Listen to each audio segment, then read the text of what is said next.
Hello guys, आपका हमारे channel zero two infinity में स्वागत है। दोस्तों, आज की वीडियो में बताऊंगा अगर आपके भी वन प्लस नोट 2 में साउंड की प्रॉब्लम आ रही है तो इस प्रॉब्लम को कैसे सॉल्व करा जाए, आज की वीडियो में बताऊंगा। तो वीडियो पसंद आए वीडियो को लाइक ज़रूर कीजिएगा। हमारे चैनल ज़ीरो टू इन्फिनिटी को सब्सक्राइब करें ऐसी नई नई इन्फॉर्मेटिव और नॉलेजेबल वीडियो देखने के लिए।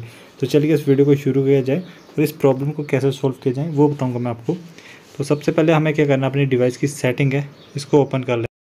तो सेटिंग ओपन करने के बाद हमें नीचे स्क्रॉल करना है और यहाँ पे हमें जाना है साउंड एंड वाइब्रेशन वाले सेक्शन पे।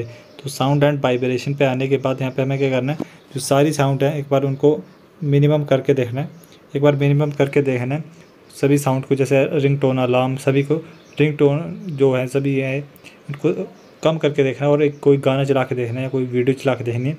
अगर साउंड फिर भी ना आए तो इनको एक बार फुल कीजिएगा और फुल करके चलाइएगा और जो आपकी प्रॉब्लम है वो सॉल्व हो जाएगी। अगर प्रॉब्लम फिर भी सॉल्व ना हो तो एक और मेथड भी है। हमें क्या करना है, अपने डिवाइस के ऐप्स वाले सेक्शन पे जाना है।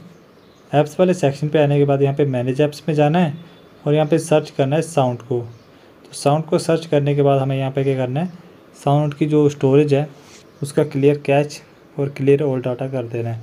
तो साउंड का क्लियर कैच और क्लियर ऑल डाटा करने के बाद हमें क्या करना है, हमें जाना है इसकी ऐप परमिशन पे। तो यहाँ पे ऐप परमिशन पे डिफरेंट ऐप्स की परमिशन मिलेगी हमें।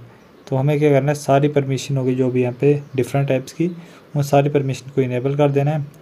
सारी परमिशन इनेबल करने के बाद क्लियर डिफ़ॉल्ट का ऑप्शन दिखेगा लास्ट में, तो क्लियर डिफ़ॉल्ट कर दीजिएगा। तो ये सब करने के बाद हमें क्या करना है, एक बार अपने डिवाइस को रीस्टार्ट करना है और रीस्टार्ट करने के बाद 5 मिनट वेट करना और 5 मिनट बाद ट्राई कीजिएगा, हमारी प्रॉब्लम है वो सॉल्व हो जाएगी। तो वीडियो पसंद है वीडियो को लाइक करें।